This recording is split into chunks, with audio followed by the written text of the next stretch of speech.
Em Campos, já estamos de volta com o Folha no Ar de hoje, sexta-feira, dia 20 de agosto, onde recebemos aqui a ex-senadora, ex-ministra do Meio Ambiente, Marina Silva. Nesse bloco eu volto com você, Aloysio.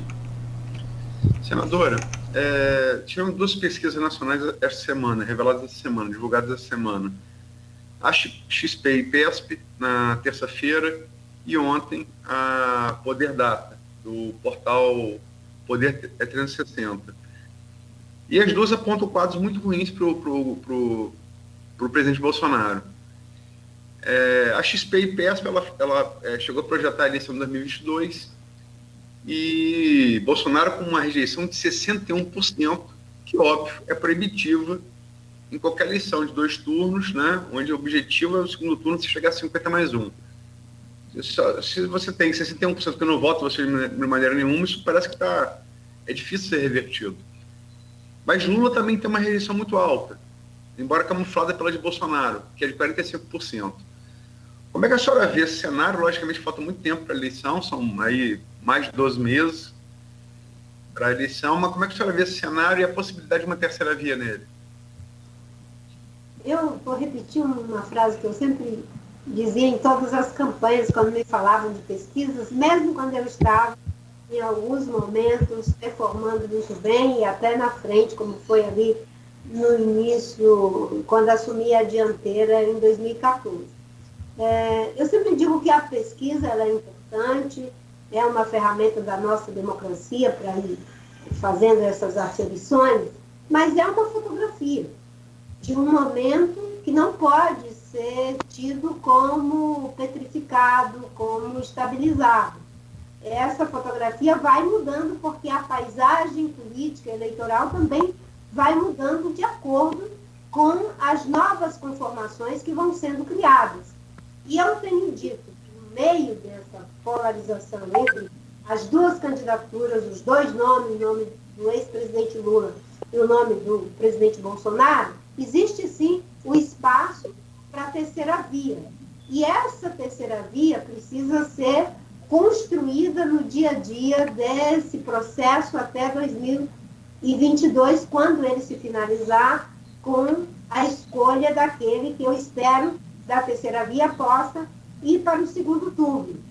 E porque eu acredito que é possível essa construção, desde que tenhamos uma estratégia e a humildade de reconhecer de que a terceira via não acontecerá por construção só dos partidos ou só dos nomes que porventura estejam postos. Terá que ser uma construção, uma escolha da sociedade. É a sociedade que tem que pensar, a partir do debate que é feito com ela, naquela lógica que eu disse, com as mulheres, com os jovens, com os empresários, com todos os segmentos da sociedade, né? Ela que tem que escolher. Eu quero continuar reproduzindo essa polarização que já aconteceu ao longo de séculos e de décadas e que foi empobrecendo agora, a partir da reconquista da democracia, ou eu quero estabelecer um padrão de que eu, sociedade, quero me sentir vitoriosa, mostrando, inclusive, aos polos de que é preciso dar um basta. Tem um problema de saúde para resolver, tem um problema energético para resolver, tem um problema grave de mudanças climáticas que pode ameaçar a própria continuidade da vida no mundo para resolver, tem um problema de graves injustiças sociais com os pretos, com as mulheres, com a comunidade LGBT, tem graves problemas. Nós queremos tornar vitorioso um projeto que fique muito claro que quem deu a vitória para esse projeto foi a sociedade. Essa escolha precisa que seja feita. E eu acredito que a melhor forma de fazer isso é colocando foco no programa e que os segmentos da sociedade se sintam elas responsáveis por esse programa, com a consciência de que todas as nossas soluções elas têm um patamar de sustentação, a defesa da democracia. Que o Bolsonaro é um risco à democracia. Não tem como ter desenvolvimento sustentável sem democracia. Não tem como encarar o grave problema estruturante do racismo estrutural contra os pretos, contra as mulheres, sem democracia. Então, a democracia é algo que deve estar como sustentáculo. E esse sustentáculo é para que a gente tenha um projeto de país que seja, ao mesmo tempo, economicamente próspero, socialmente justo, politicamente democrático, culturalmente diverso, como é a realidade do nosso país, e ambientalmente sustentável. Porque o Brasil é uma potência ambiental. E nós podemos ser uma potência agrícola, uma potência cultural, mas o que nos dá identidade é o fato de sermos o país que tem a maior floresta tropical do mundo. É o fato de sermos o país que tem 11% da água doce disponível no mundo. É o fato de sermos o país que tem 350 milhões de hectares de área agricultável. É o fato de sermos o país que pode ter uma matriz energética 100% limpa, criando um novo ciclo de prosperidade, de emprego, de produtos, de materiais. O Brasil não é o lugar da solução, é o lugar do novo renascimento. Eu olho para o Brasil e vejo, né, paralelo a esse mundo pior do desemprego, das pessoas perdendo suas vidas por negligência, do abandono das mulheres chefes de família, e eu vejo, paralelo a esse mundo pior, um mundo melhor. Mas não um mundo que é construído por um salvador da pátria. Um mundo que é construído por todos nós, não como um destino, mas como um processo. Né? E eu peço muito a Deus para que a gente possa fazer essa construção. Marina, nós temos aqui, além do streaming, né, como a gente falou, a participação dos ouvintes ali no streaming, que aliás está muito bacana hoje também. Várias pessoas cumprimentando, perguntando, e temos também um grupo de WhatsApp que é composto aqui por centenas de pessoas da nossa sociedade civil organizada, enfim. E nesse grupo de WhatsApp tem aqui o jornalista Ricardo Vasconcelos, que ele faz uma pergunta aqui da seguinte forma para a senhora. Deixa eu só localizar aqui, tá aqui. Ricardo Vasconcelos, como eu já disse, jornalista, ele dá aqui o bom dia, senadora Marina. É uma honra para os ouvintes do programa ter a participação da senhora hoje, que é uma referência de ética na política nacional. Como já devem ter dito antes de mim, no programa, o Brasil vive um retrocesso civilizatório com a chegada do presidente Bolsonaro ao governo e tudo que desencadeou numa parte dos brasileiros que têm se revelado cruéis, preconceituosos, homofóbicos e misóginos. Nesse contexto, é conhecida a posição da senhora de buscar uma opção de terceira via, né, para se opor à polarização Bolsonaro-Lula. A senhora que tem uma bela história no PT e depois saiu justamente porque o partido perdeu-se na corrupção e em 2014 foi vítima de fake news durante a campanha da reeleição da Dilma. Mesmo assim, numa eventual confirmação da polarização Bolsonaro-Lula, chegar ao segundo turno de 2020, a senhora teria alguma dificuldade em apoiar o petista? Eu acho, Ricardo, que o segundo turno a gente tem que discutir no segundo turno. No primeiro turno, nós temos que colocar as balizas e deixando muito claro que o mais importante é a democracia e de que o Bolsonaro é um risco, sim, para a democracia, por essa ocupação corrosiva que ele já faz, golpista, das nossas instituições democráticas, em que ele não está governando, ele está destruindo o que ele encontrou. Agora, nós vamos trabalhar e temos que trabalhar com essa ideia do programa para que a terceira via esteja no segundo turno. Eu acredito nisso e vou trabalhar por isso. Agora, eu não faço um discurso que negligencia o cuidado desde o início com aquilo que está acima de nós. É por isso que eu tenho dito. Nós temos que olhar nesse momento de tanto sofrimento do povo brasileiro, com o desemprego, com a perda dos seus entes queridos, com a falta de horizonte para os nossos jovens, vendo os nossos cérebros dizendo que podem sair do Brasil, criando uma situação de desesperança, a gente tem que se reconectar com a esperança, dizendo que a liberdade só acontece quando a gente tem o direito de escolha. Quando você só tem duas coisas, isso não é escolha, é opção. Você tem que optar entre uma coisa e outra, mas já está determinado, ou é A ou é B. Na liberdade, pressupõe o terceiro. E é por isso que, desde 2010, eu tento contribuir, inclusive com aqueles que estão nos polos, com a introdução do terceiro. Porque aí, de fato, é a escolha. E quando não existe ainda, a gente constrói. E, nesse momento, eu estou imbuída dessa construção, em tornos programáticos, para que a gente leve esse nome para o segundo turno. E no segundo turno é a oportunidade de você debater duas vezes, não é? De você olhar duas vezes, escutar duas vezes. E eu espero que a tesouraria esteja lá para poder fazer esse debate. Um dos debates que precisa ser feito, que não está sendo feito, inclusive agora na reforma política, é o fim da reeleição.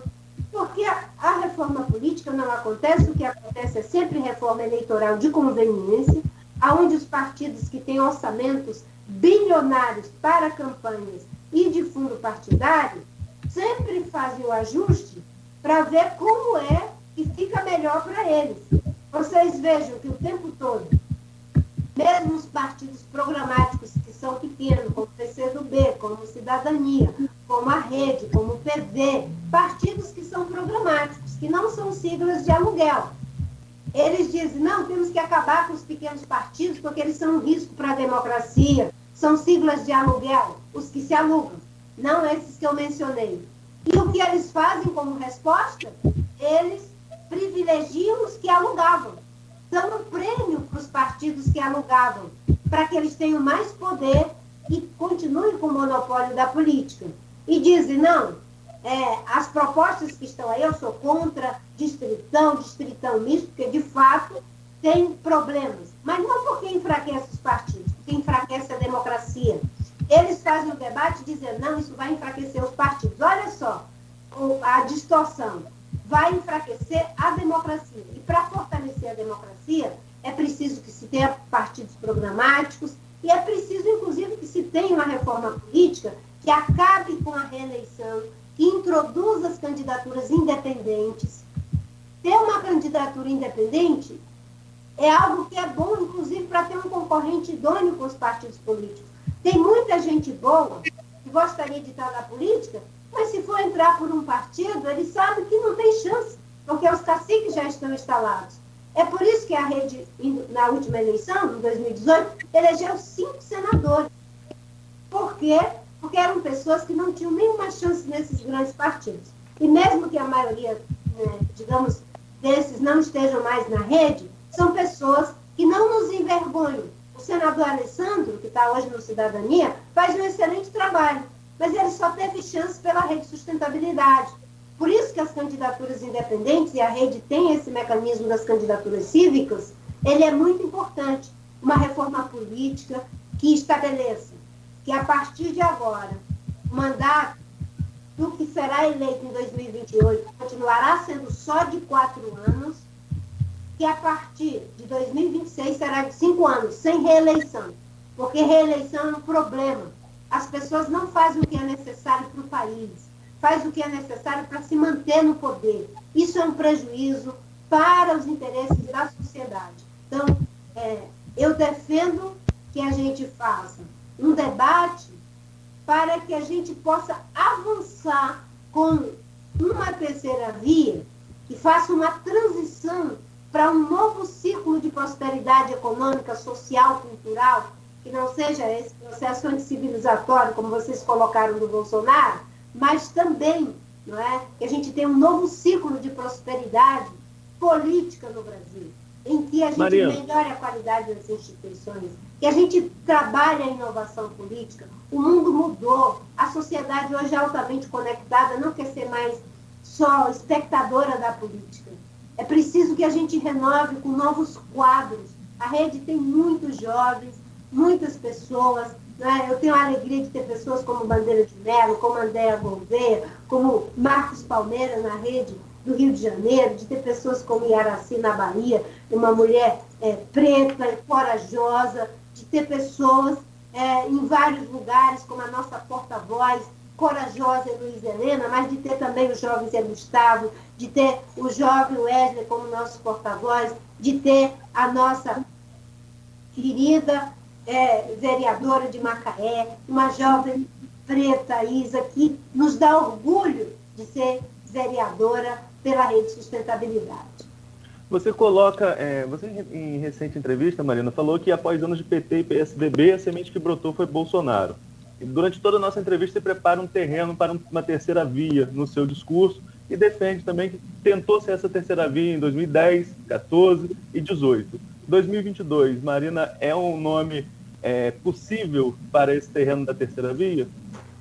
Eu me coloco no debate para a construção do programa da terceira via, reconhecendo todas as dificuldades que foram esses processos políticos. Eu já contribuí, como você disse, por 3 vezes, Arnaldo, e me sinto tranquila para participar do debate com o espírito de vamos verificar quem é o nome que terá maior força gravitacional para ser vitorioso. A partir disso, aqueles que estão no debate da terceira via, que tenham essas melhores condições, todos devem estar dispostos. Mas eu sei as dificuldades que a rede tem, de toda a desconstrução que foi feita em 2018. E que eu agradeço a Deus e ao povo brasileiro por continuar viva e de pé. Né? Foram tantos ataques que eu pensei, meu Deus, eu acho que eu nunca mais vou poder nem chegar no aeroporto sem ser apedrejada. Né? Porque era tudo muito violento. E eu agradeço a Deus porque o bom senso da sociedade vai, aos poucos, verificando, né, que de fato é fato e o que é mentira, o que é fato e o que é fake news. Eu, quando fui senadora, eu fiquei durante 4 anos sem poder andar na metade do meu estado. Eu não podia ir em Rodrigues Alves, não podia ir em Porto Alto, não podia ir em Cruzeiro do Sul, não podia ir em Manso Lima, Feijó, Tarauacá, a metade do Acre. Sabe por quê? Porque foram usadas muitas mentiras contra mim em relação à BR, que liga Rio Branco a Cruzeiro do Sul, que é o maior município que não é ligado por rios e não tinha estrada. E o governador da época queria fazer uma estrada sem estudo de impacto ambiental, com a própria empresa dele, sem licitação, passando por dentro das reservas extrativistas e por dentro das reservas indígenas. E teve um documento de toda a bancada, porque o Ministério Público interditou essa obra, que não tinha condição de ser feita desse jeito. Aí toda a bancada de senadores e deputados fizeram um documento para o presidente Fernando Henrique, pedindo a liberação da estrada, porque foi suspensa pela ação do Ministério Público. Eu fui a única que assinou um documento dizendo que não podia liberar, que só se fossem cumpridos os protocolos. Paguei um preço alto, você não imagina o que era ato público no Estado, na metade do Estado, com Judas sendo queimado, enforcado em praça pública.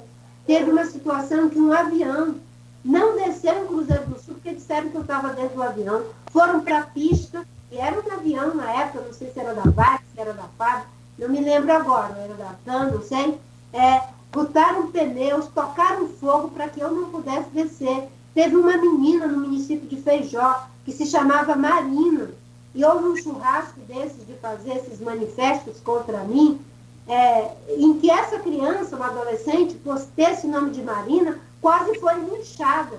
Né? Um jornalista que abriu espaço, nunca me esqueço o Braz, na Rádio Verdes Floresta, que era ligado à Igreja Católica, ele abriu um espaço, como vocês estão fazendo aqui, democraticamente, para que eu colocasse a minha versão. Quando terminou a entrevista, foi uma turba querer agredir, linchar o rapaz, porque ele tinha me dado um espaço.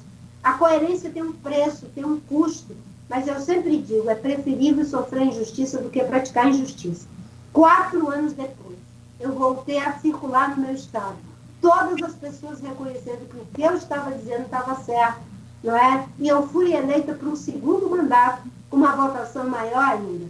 Então, né, esse momento é um momento que a gente tem que se reconectar com os princípios, com os valores. As pessoas que estão nos assistindo agora estão dando duro para sobreviver. É em nome disso, né, que a gente tem que, já disse, olhar de baixo para cima e não de cima para baixo, para ver o que está acima de nós. Acima de nós está um Brasil que precisa estar unido em torno daquilo que interessa. É essa construção que eu quero fazer. Marina, são 8h44 já, o tempo voa realmente, a conversa é boa, né? E não, infelizmente a hora passa mesmo. Desculpa, por gentileza, repita. Não, para mim também a conversa está boa, porque a democracia é isso, a gente debate ideias, claro. Cada um tem uma ideia. Né? Eu gosto muito de uma frase que diz que a verdade não está com nenhum de nós, ela está entre nós. Sim. E a gente não deve reproduzir o ódio do agressor, porque senão a gente se transforma nele. Então é esse cuidado o tempo todo, sabe? Porque se a gente se transformar naquilo que a gente combate, a gente já foi derrotado. Perfeito. Bom, então queremos aqui, em nome dos ouvintes, em nome de toda a equipe, agradecer muito a presença da senhora, dizer também que é um prazer, uma honra a gente poder bater esse papo, ouvir a senhora e espero que, né, isso se repita por outras vezes e que a gente esteja aqui reunidos em novas oportunidades. Muito obrigado mais uma vez, né? Seja sempre bem-vindo aqui ao Folha do Ar, ao Grupo Folha da Manhã. Obrigada, Luiz, obrigada, Arnaldo, obrigada a todos que nos acompanharam, tenham todos um bom dia, né? E que Deus nos dê sabedoria para colocar toda a nossa força para que o Brasil possa ter um horizonte. Muito obrigada, tenham um bom dia. Bom dia, Luísio. Eu só queria registrar umas coisas. A senadora Marina Silva era analfabeta até 16 anos. Aos 26, estava se formando como História na Universidade Federal do Acre. Ela foi em 88 vereadora do Rio Branco, em 1990 deputada estadual, 94 senadora, mais jovem da República, com 36 anos. Depois disputou, foi ministra do Meio Ambiente dos 2 governos Lula, disputou a presidência 3 vezes. Só queria deixar claro o currículo da senadora, com que tipo de mulher a gente está lidando aqui hoje. E tem uma coisa que jornalista tem que ser impessoal, né? Mas em você não, a senhora tem minha mais completa admiração. Obrigada, Luiz. Obrigada a todos vocês por essa oportunidade. Fiquem com Deus, tenham um bom dia. Arnaldo? Bom dia, agradecer demais a Marina, entrevista sempre enriquecedora. Como a Luiz falou, né? Também não vou dizer, vou deixar a imparcialidade um pouco de lado e registrar a admiração de muitos e muitos anos. Acompanho a Marina na cena política e enfim, deixo aqui a admiração e o respeito pela história e pela política que é. Muito obrigada, Arnaldo. É bom ver a juventude dando a contribuição para esses tempos que precisamos construir novos, né, Luiz? Nós que já estamos aqui um pouco mais, eu mais do que vocês, com 63 anos, né? Eu acho que o Cláudio está na zona de transição. Diz a Luiz que eu estou pintando o cabelo, mas não estou não. Tá bom, Marina. Um bom dia para a senhora, sucesso sempre aí, continue na luta. Obrigada. Bom dia a todos os ouvintes. Tchau, tchau. Bom dia. Bom, gente, são 8h47. Vamos fazer uma pausa rápida aqui para o intervalo e a gente volta com o fechamento do programa, pode ser? Tudo bem? Bom, okay. Tá ok. Então vamos lá. 8h47, oferecimento dos laboratórios Plínio Bacelar e Proteus, serviços de saúde e medicina ocupacional com a qualidade certificada ISO 9001-2015. É rápido, voltamos em 1 minuto.